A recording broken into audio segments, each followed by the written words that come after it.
My musical DNA, part 3. Now, this has been so much fun to do. Thank you to everybody who's been commenting and watching the videos.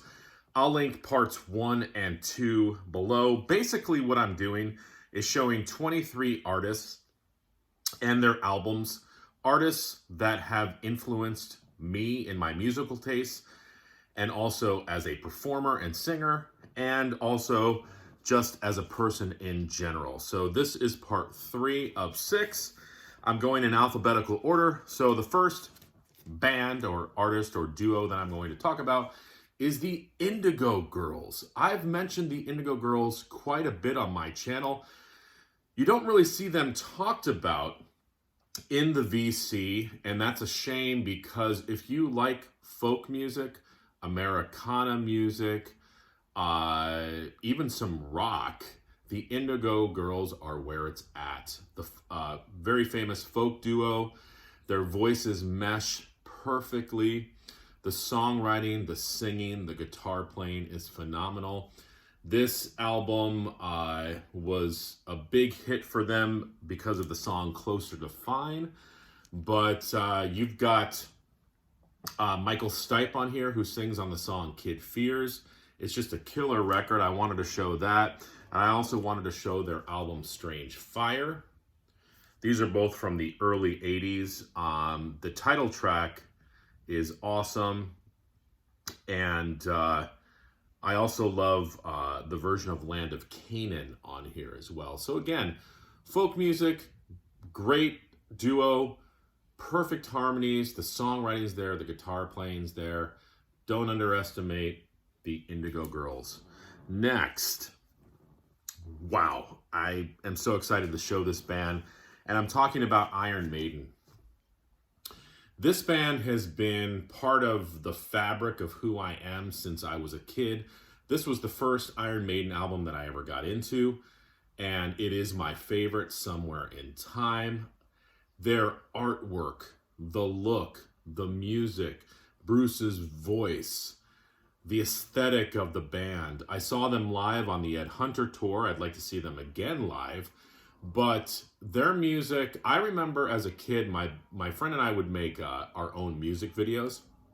And we did one for Wasted Years, which is off this album.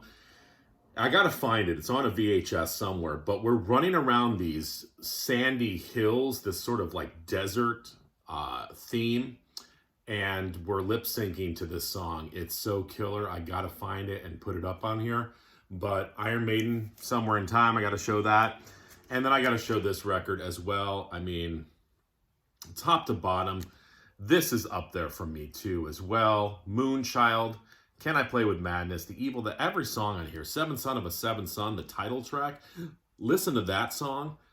From the beginning to the end, it takes you on a journey. And that was what was great about Iron Maiden. Still listening to them.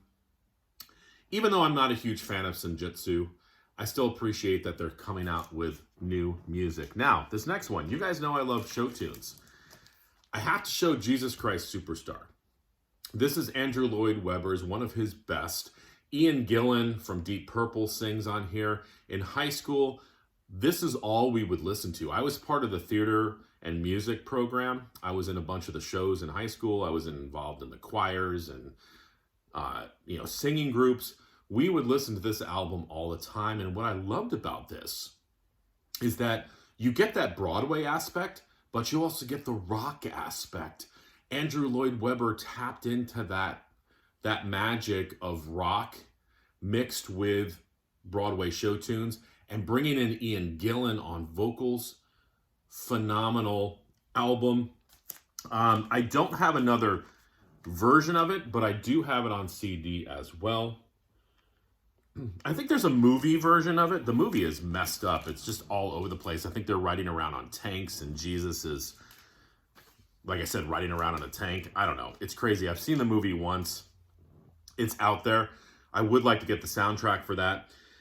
And lastly, I got to show this band, and I'm talking about Kiss. Kiss has always been one of my favorite bands. Now, the funny thing is, Being born in 1974, I got into Kiss in the 80s. I wasn't even really familiar with their 70s output. I didn't even realize Gene Simmons sang on some songs until I started to buy the albums and then go back and discover. Because, you know, as a kid watching the videos, it was pretty much all Paul Stanley. So I thought he was the lead singer. But this was one of the first albums I remember really getting into. And it's Crazy Nights. I know Brandon, Mr. Hall of Fame, likes this album. It's just pop metal magic. Love this. Crazy Crazy Nights is still one of those songs I can put on in my car on the CD player, and it still gets me going. But, you know, the album and the song that might have been one of the first Kiss tunes I heard was Tears Are Falling. And it's, of course, off of Asylum. That song, that video just got to me. That was when MTV, you know, was in its infancy, and there was a bunch of Def Leppard videos, and, you know, everybody was making videos at this point. But Tears Are Falling, the song and the video, I just fell in love with. This whole album is awesome.